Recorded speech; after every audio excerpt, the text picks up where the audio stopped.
Hi, I'm Dhatishri from Sibanjit's Live, and today I am back with a topic from English grammar. So today we'll be discussing the topic of prepositions, and especially we'll be focusing upon prepositions of time. So friends, let's start with the prepositions of time. So first, when we have to depict a particular time, then which preposition do we have to use? The preposition which we use for depicting particular time is at. Okay, it's like we can say at 5:30 a.m. or at 7 p.m. So whenever we are talking about a particular time, the preposition which is used before it is at. Now friends, which preposition will come into play when we talk about a part of a day?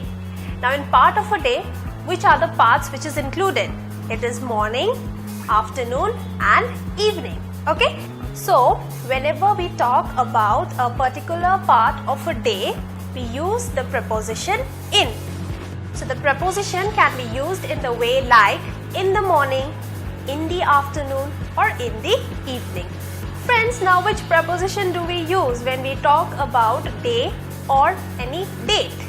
The preposition which we use in this cases is on. So example in this case can be on Monday, or you can say on 25th, on Tuesday, etc. So while talking about any month, season or year, which preposition we have to use? The preposition used in this cases will be in. The example can be in monsoon, or you can say in 1990, etc. So friends, let's try to combine all these prepositions and build an example. The example with the help of all these prepositions can be: we will be meeting at 5:30 in the evening on the 25th in October 2016. Okay friends, now let's try to understand the prepositions of time for and since. So when do we use these two prepositions? The preposition for is used to show an exact or inexact quantity or duration of time. The example to this case can be for 3 years, for 4 months, etc. So in these cases, we are talking about an exact or inexact duration or quantity of time, and hence we are using the preposition for. Friends, where do we use the preposition since? It is used to depict a specific date or any time. The example to this case can be since July 2012, or you can say since 25th of August 2016. So now combining for and since, let's try to build an example. The example can be Ajay has been ill for 5 days since Tuesday evening. Friends, now let's discuss the preposition of time by and until. Now both of these prepositions of time is used to indicate anything which has to be done before it but not later than the given time. But there is a slight difference between both these prepositions of time. So the preposition by is used to indicate something which is done at or before the given time. It can also be used to indicate deadlines. The example to this preposition can be Hari was asked to complete his project report by 31st of August. Now in this example, it means that Hari had to finish his project report by 31st August, or he can finish before that also, but he cannot continue it after 31st August. The preposition until is used to show how long is the situation or which continues over a period of time. It means that it stopped at that time. Example to this preposition can be, they lived in a small house until September 2013, which means that they stopped living in September 2013. So combining these two prepositions, we can build an example like, the train will come by 5 p.m. and until it comes, we were asked to rest in the waiting room. So friends, let's try to discuss now some of the special cases of preposition of time. So whenever we talk about a specific meal, which preposition do we use? In these cases, the preposition which we use is always at. Some cases can be like at breakfast, at lunch, at dinner.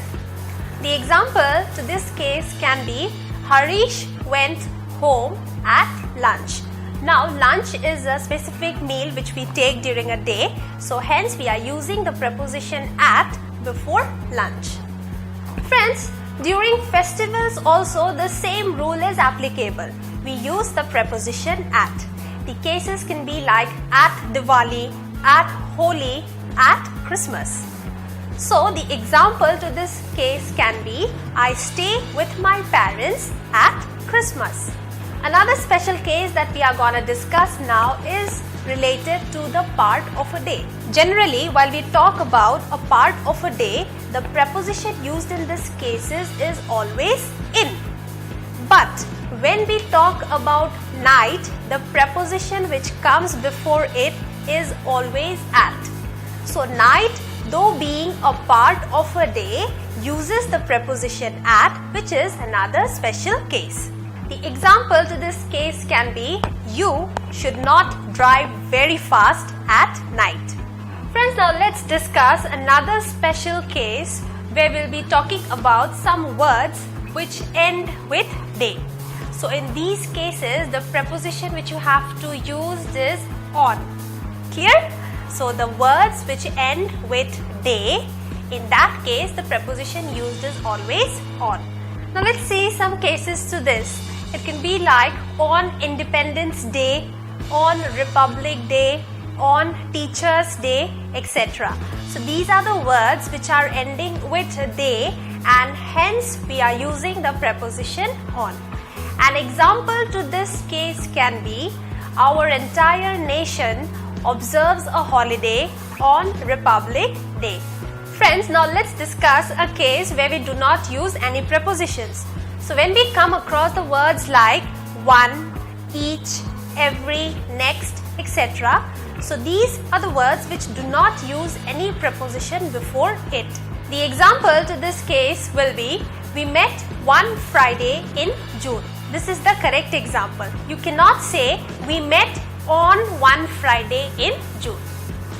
So friends, this was all about prepositions of time. I hope it was useful to you.